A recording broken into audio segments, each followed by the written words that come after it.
Yes ভাই, ধন্যবাদ আপনাকে।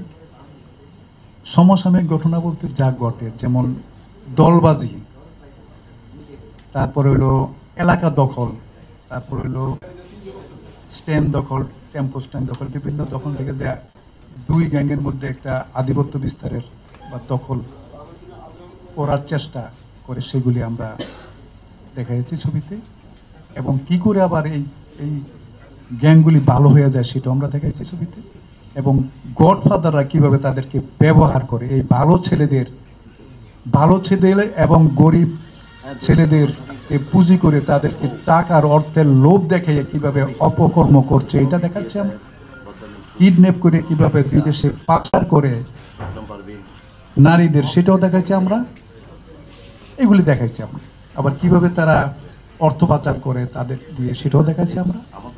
এবং এইসব সমসাময়িক ঘটনা অবশ্যই আছে এবং যেটা সমাজে প্রতিদিনই চলছে। যে আমাদের শ্রদ্ধেয় আলাউদ্দিন ভাই আজকে পত্রিকা দেখেছেন, যেটা বলেছেন সেটা তো অহরহই ঘটছে। এর চেয়ে বড় কিছু ঘটছে, কোন কারাবে নানান কিছু, সেটা আমরা দেখাইছি। এবং সেটা সেটা এখন এই মুহূর্তে বলাটা ঠিক হবে না, কারণ আমরা এই মুহূর্তে ঠিক হবে না। কারণ যেটা ঘটে সেটা আমার এখনো কিছু অভিযোগ আমার পকেটে আছে, সেটা এখন এই অনুষ্ঠানে, কারণ আমরা আসছি সংবাদ সম্মেলন করব কিশোর গ্যাং ছবিটি নিয়ে, এবং এটার মুক্তি তারিখ আগামী 17 জানুয়ারি 25। এটার মুক্তি নিয়ে আমরা এখন আছি। আমরা এই ব্যাপারে আমরা প্রচারণায় আছি আপনাদের সামনে। আমরা নতুন করে মানে আমার ব্যাপারে বা আরও কেউ করছে কিনা এগুলি আমি যদি এখন পাশ কেটে যাই, তাহলে আমি মিথ্যার আশ্রয় কোনো দিনই নিই না। এবং আমি চেষ্টা করি মৌলিক গল্প নিয়ে ছবি বানাইতে, মিথ্যার কোনো আশ্রয় নেই। অতএব আপনার প্রশ্নের জবাব এখন না দিতে পারার জন্য আমার উপরে ঘটছে কিনা বা আমাদেরকে আরও ঘটছে কিনা সেটা না উত্তর না দেওয়ার জন্য আমি খুবই দুঃখিত। অন্য এক সময় দেবেন ইনশাআল্লাহ।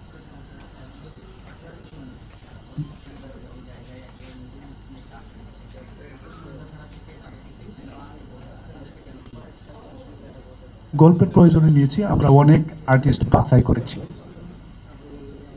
করেছি, রিহার্সাল দিয়েছি, এদেরকে তৈরি করেছি পছন্দ করে, গল্পের সাথে যায় কি যায় না। আমার মনোপ্রত হয়েছে এই যে ক্যারেক্টারগুলি আছে, আরও কিশোররা আছে, ক্যারেক্টারের প্রয়োজনে নিয়েছি তাদের।